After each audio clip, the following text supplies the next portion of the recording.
Welcome back to the Reading and Writing Podcast. My guest today is Tasha Christensen, author of the nerdy young adult romance novel, As You Were. Tasha, welcome to the podcast. Thanks, Jeff. I'm happy to be here. Well, if someone hasn't yet heard about your novel, As You Were, how would you describe the novel? Yeah, it is the first in a series of marching band romances, which is a very specific niche.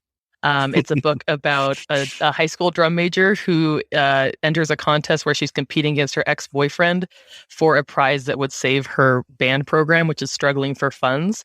So it's all about arts and the budgets, in school, and how passionate high schoolers are about saving those programs. Well, do you remember the original idea or impetus that led you to writing As You Were? Yeah. So usually in the past, what I've written is science fiction. That's one of my big passions. I love sci-fi of both the young adult and the adult variety. So I'd written several sci-fi books, was trying to get an agent with them. And I did end up getting an agent, but there was always this part of me that also wanted to write lighter, more romantic stuff. And so I decided while I was going the traditional route with my sci-fi, I wanted to self-publish these teen books. And so I, as a kid, as a high schooler, I was super into band. When you're in high school, you have some obsession, and mine was being in marching band and in band. And so I was like, I do not know very many books written for teens in marching band. And so I knew that there was a lot of kids out there who would want to see themselves in that kind of book. And so I was like, this is what I would have read in high school. And so I wrote the book that I really would have wanted to read when I was that age. And it was such a good break from science fiction because sci-fi is very world building heavy. It can get dark. And so this is the perfect complement to that. So when I'm not in the mood for sci-fi, I can work on these books. That's great. Well, every November, and we're coming up on November 1st, many people participate in National Writing Novel Month, better known as Nanowrimo. Many people have written novels during previous Novembers, but you use Nanowrimo to launch your writing career. Can you tell us about that? Yeah. Self-publishing is quite different from traditional publishing in the sense that right now, the way to succeed, it seems from looking at the examples of others, is to write a lot of books and publish them frequently. Where in traditional publishing, you can write one really amazing book and then build a career off of that. Self-publishing, you got to be consistent. You got to keep putting books out. And so I wanted to use NaNoWriMo as my way to do that because it's people get together virtually mostly for especially during the pandemic. But we encourage each other to write 50,000 words in 1 month. And for my genre, that's about a full book. And so I said, well, I'm writing this genre where I can write a full book in this month. That means I can put out at least a book a year, which is kind of my plan for now, unless I want to get a little more intense later. And so I started doing that in 2019, wrote As You Were in 2019. And then 2020, I wrote the sequel, which will be coming out this following year. And so each year I'm going to be writing the next in the series and then revising and publishing it. And that's kind of my way of building a sustainable career where it's kind of like a regular schedule that I can count on for myself. Well, how do you recommend and how do you prepare for NaNoWriMo? Some people sit down on November 1st to literally a blank page. Others do a lot of pre-work and pre-thinking and planning. What do you recommend and how do you prepare for writing in November, writing a novel? I highly recommend preparing beforehand. Kudos to those who could sit down and do it November 1st, but I need to outline, I need to map out characters, I need to map out themes. I have a lot of preparation. I usually start in September, kind of not really hardcore preparing, but then October is where a lot of people prepare. And I have a system. If anyone's read the book called Take Off Your Pants by Libby Hawker, it's a writing book with an outlining system that I really like. So if you're looking for a recommendation, anyone who's listening for a way of outlining your book, that's what I use. Take Off Your Pants by Libby Hawker. It's very funny. And it's kind of this way where you can make more of a generic outline and then you go through and you flesh it out so that as you're writing during NaNoWrimo, you have something to work off of. I also definitely do a little bit of character work to make sure I know each of the main characters. The side characters, I'll let them kind of grow as I'm writing during November for the most part, but the major characters, I will work out what they look like, what their personality is, what their main flaws and strengths are, so that I have something to work off come November. Otherwise, I will just get lost after the first week. Well, November is 1 month a year. Are you writing more than a book a year? Yeah. So November, so far what I've established is November is my self-pub drafting month. And so that's when I'm writing these marching band books. And then through the rest of the year is when I'm either revising these books or I'm working on my sci-fi, because the sci-fi is a lot longer of a process for me. Although I think I'm actually going to try to do a sci-fi this NaNoWriMo, which is going to be interesting. But those they're just kind of a laborious process of world building and working through things. And so through the rest of the year, that's what I'm working on. Sure. Well, have you sold any of your science fiction? No, I have a young adult space opera that's currently on sub. My agent's sending it out to editors at publishing houses right now. That's great. Well, what was your initial writing journey that led you to writing your first novel? I, as a kid, always liked writing, was one of those kids that almost liked writing papers for school, one of those nerds. But I was never able to finish a book until after college. I tried to write some books in high school and got 2 chapters in and lost interest. College, I was an English major, and so I never had time to read or write for fun.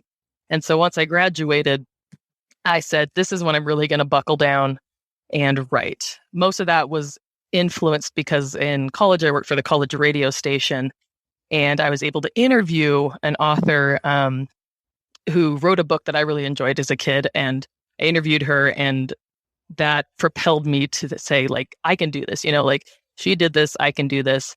So that was really motivating to talk to someone who's an established author. What is her name? She wrote Ella Enchanted. It's a young adult fantasy book.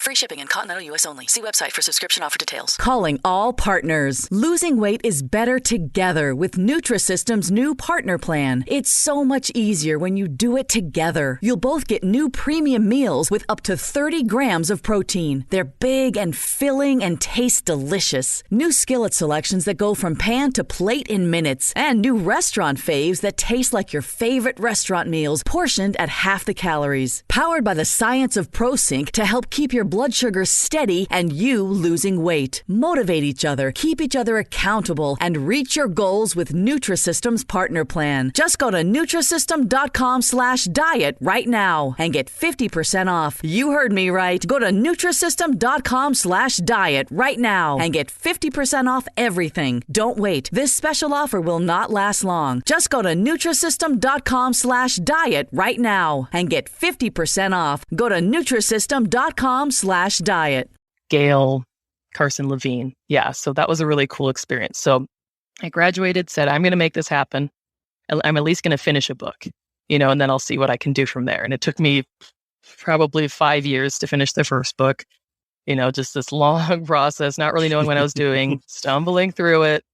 But as I found communities of writers online and in person who could teach me tactics for writing better and who could critique my work, that's when I really started learning how to actually write a book. Finished that first one, and then I've been writing ever since. That's great.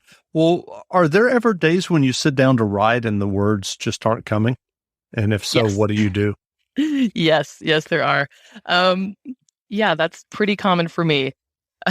so it's I always have to. I do have tactics because I'm a mom of 2 little kids, and so my brain is full of all sorts of things besides writing.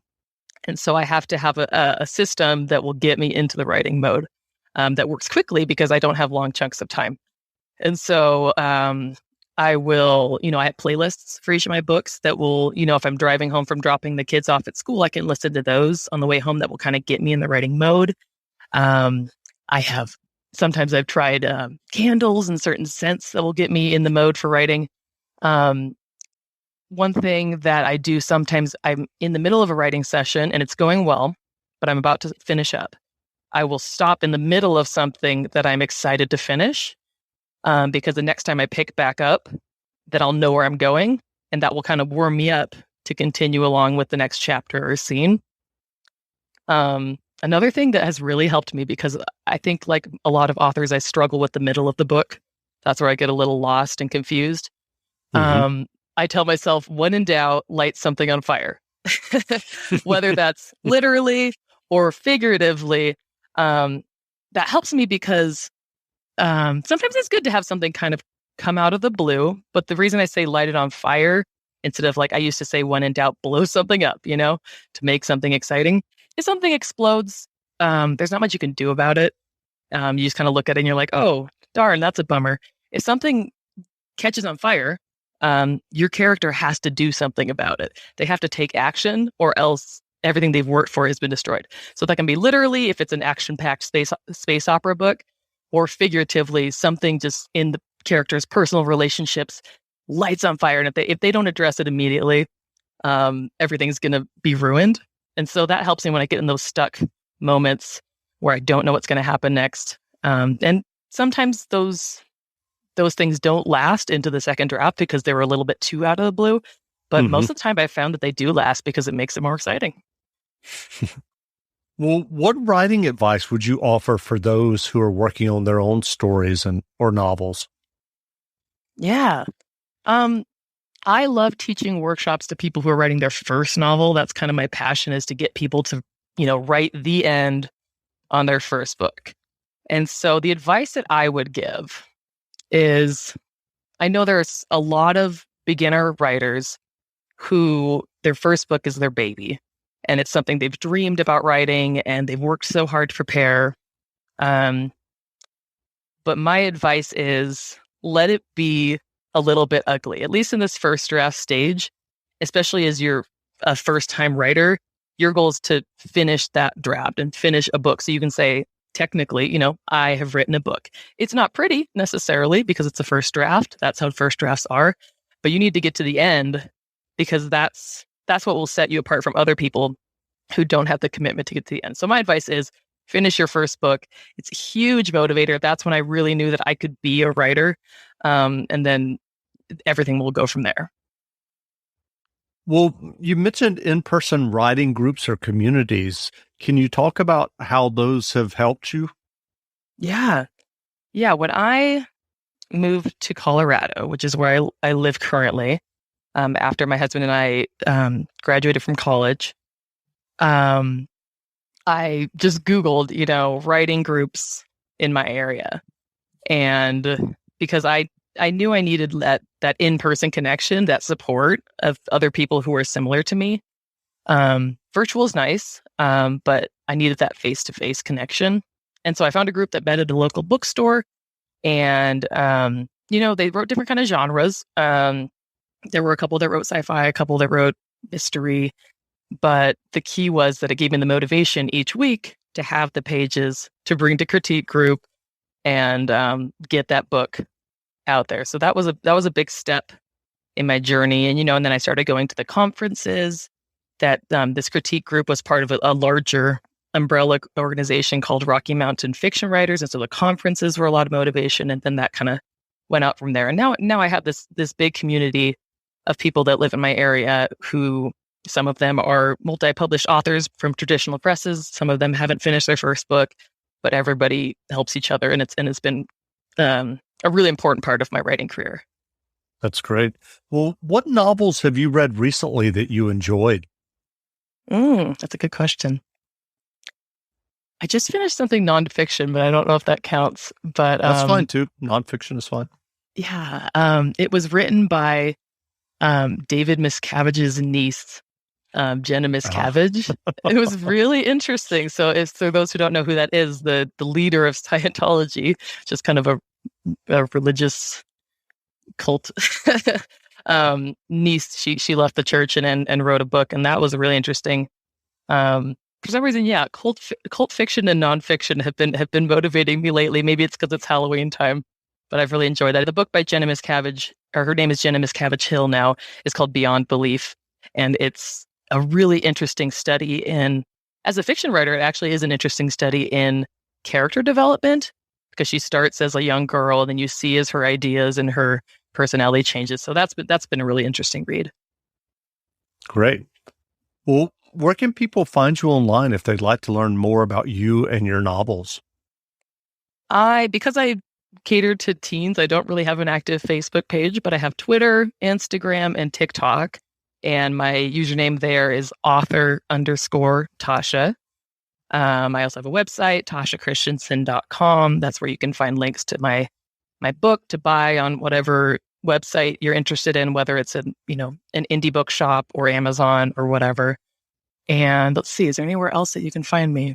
Nope. Yeah, I think that's my main thing. Instagram and TikTok are where I'm the most active, though. That's great. Well, again, we've been speaking with Tasha Christensen, author of the novel As You Were. The novel is available now, so go buy a copy. And Tasha, thanks for doing this interview. Thank you so much, Jeff. Great. Thanks. You should be saving for the future, but savings accounts suck, and investing can be scary. We combine the ease of savings with the real returns of investing. We call it Save Vesting, and it's only available in our new app, Stairs. Stairs offers 4 to 6% returns, no fees, and you can withdraw anytime. Do your future a favor. Visit stairsapp.com today.